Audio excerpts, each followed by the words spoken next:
Vous avez dépensé 2 000 € pour une formation IA. Vous avez appris à écrire de meilleurs prompts ChatGPT, vous étiez enthousiaste. Et puis lundi matin, vous vous êtes posé la question, qu'est-ce que je vais faire maintenant? Vous n'avez aucune idée de quoi faire.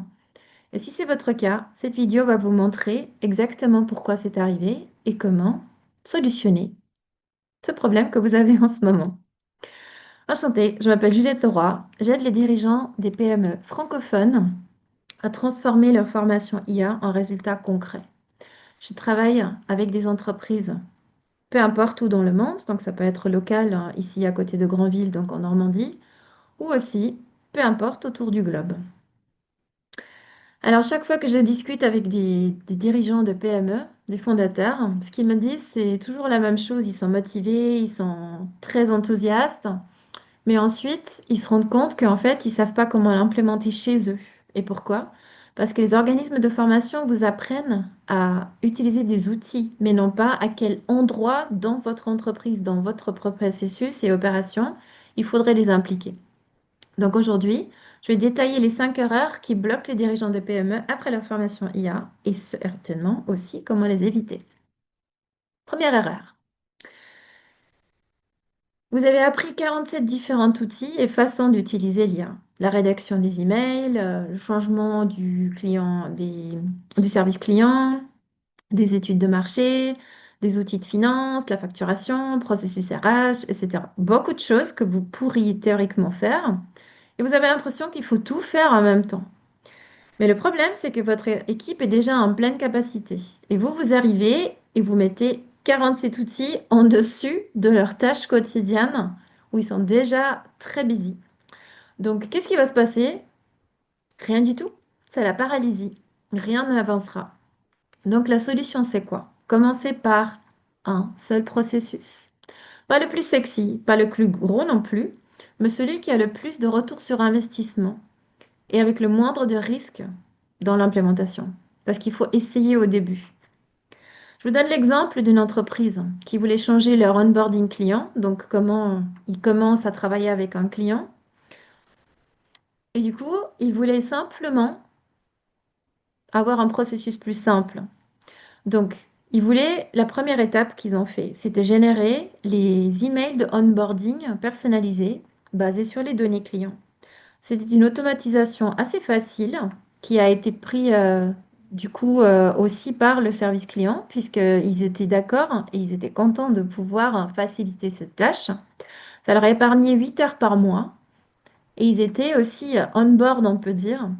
Et du coup, c'était beaucoup plus facile d'implémenter le prochain processus puisque l'équipe qui travaillait avec voyait le gain de temps en ce qui a été fait.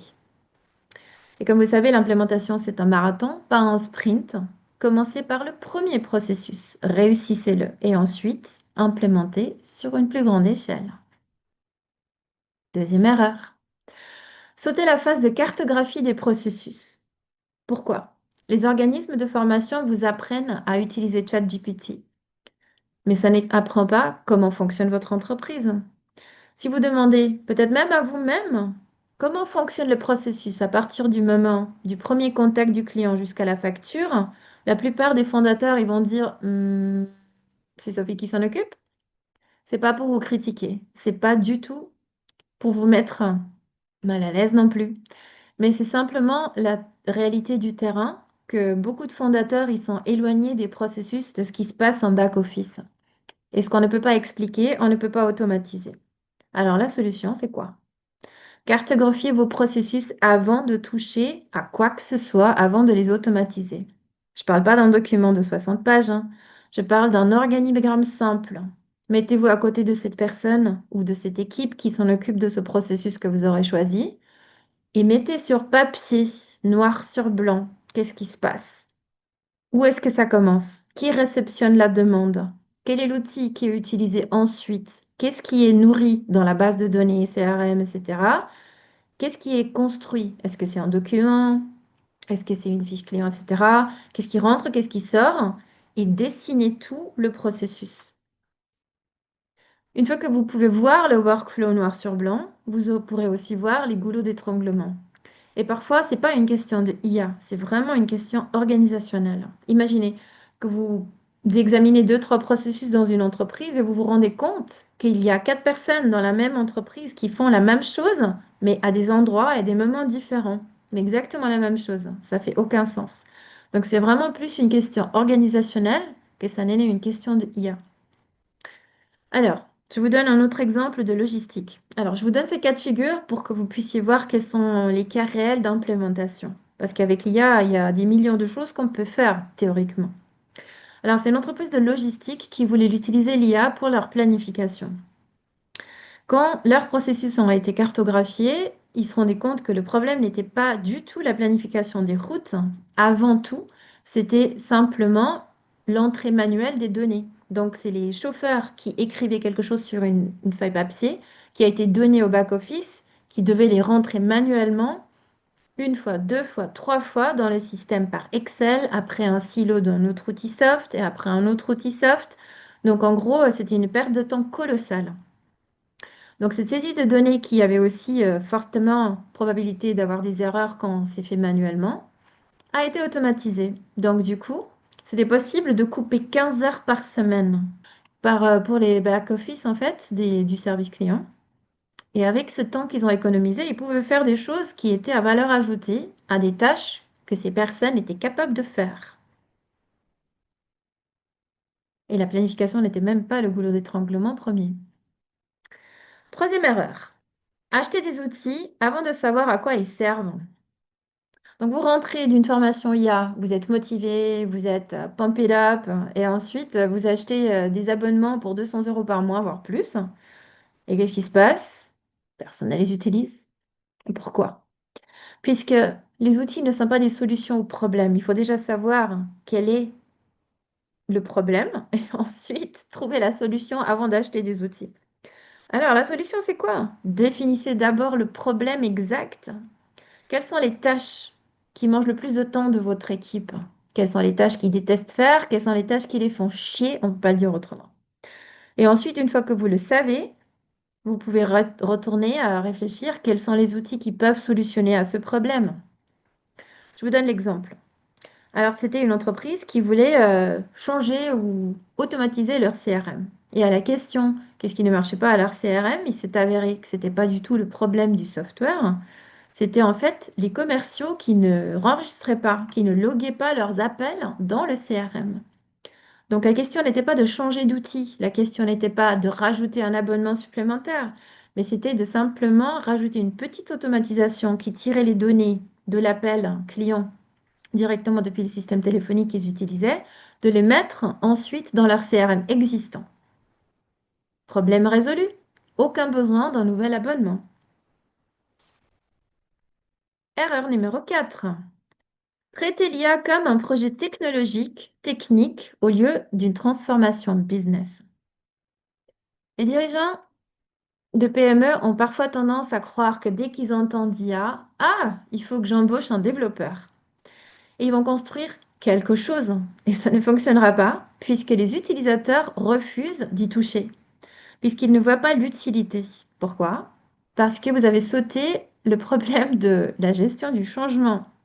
Puisque le changement n'est pas une question juste d'outils techniques.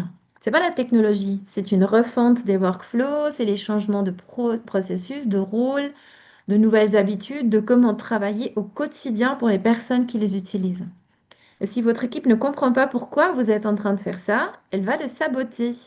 Non pas méchamment, mais simplement en refusant d'utiliser ce que vous avez mis à leur disposition et ils ne l'adoptent pas. C'est quoi la solution?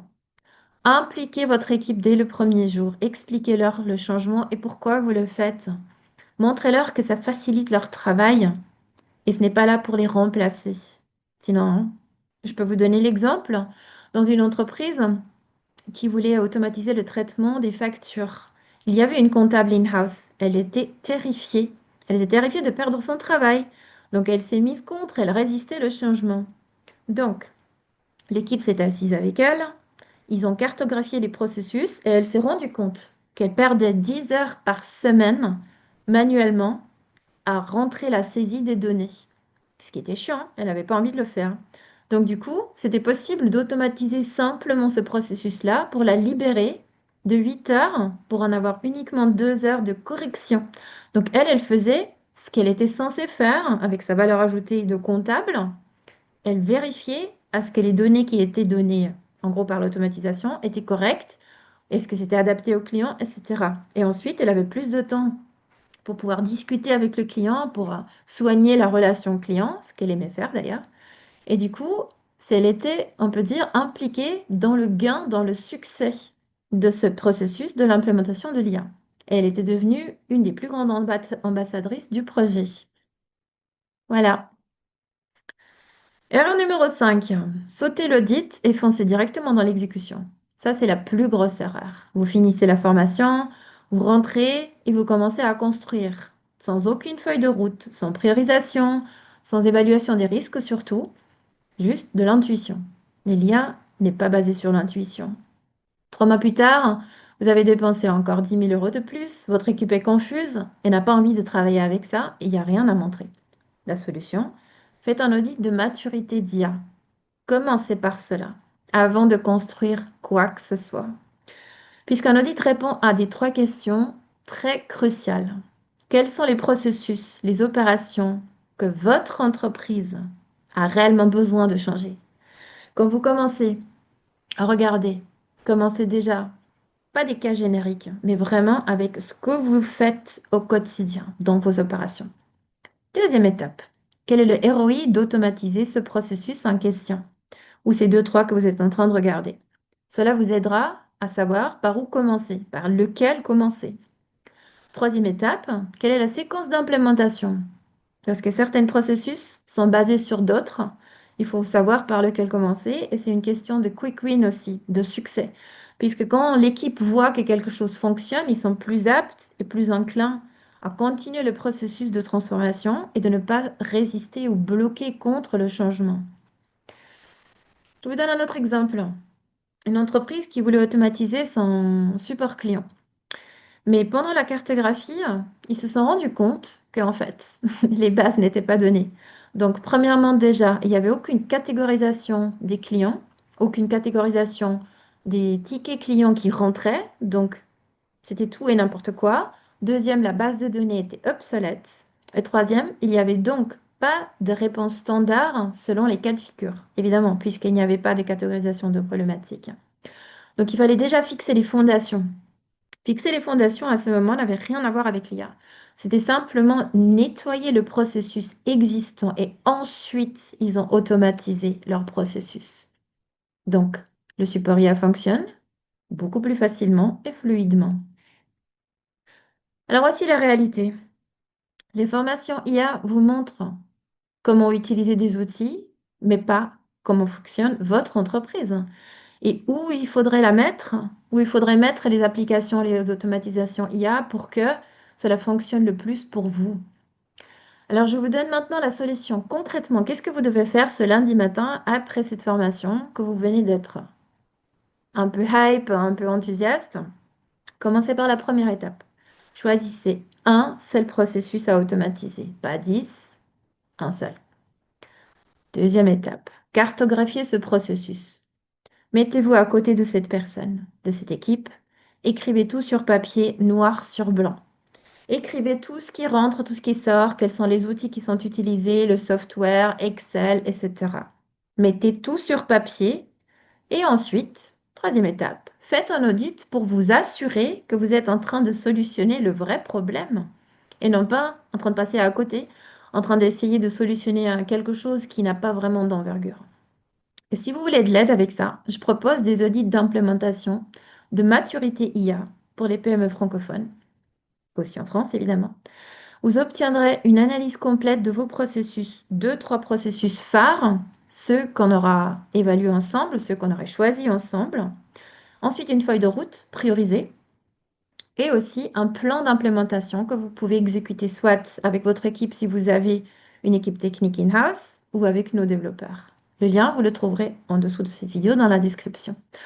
Pour réserver un appel diagnostic gratuit de 30 minutes, je n'essaye de rien vous vendre, c'est simplement pour évaluer ensemble et déterminer exactement par où il faudrait commencer dans votre cas.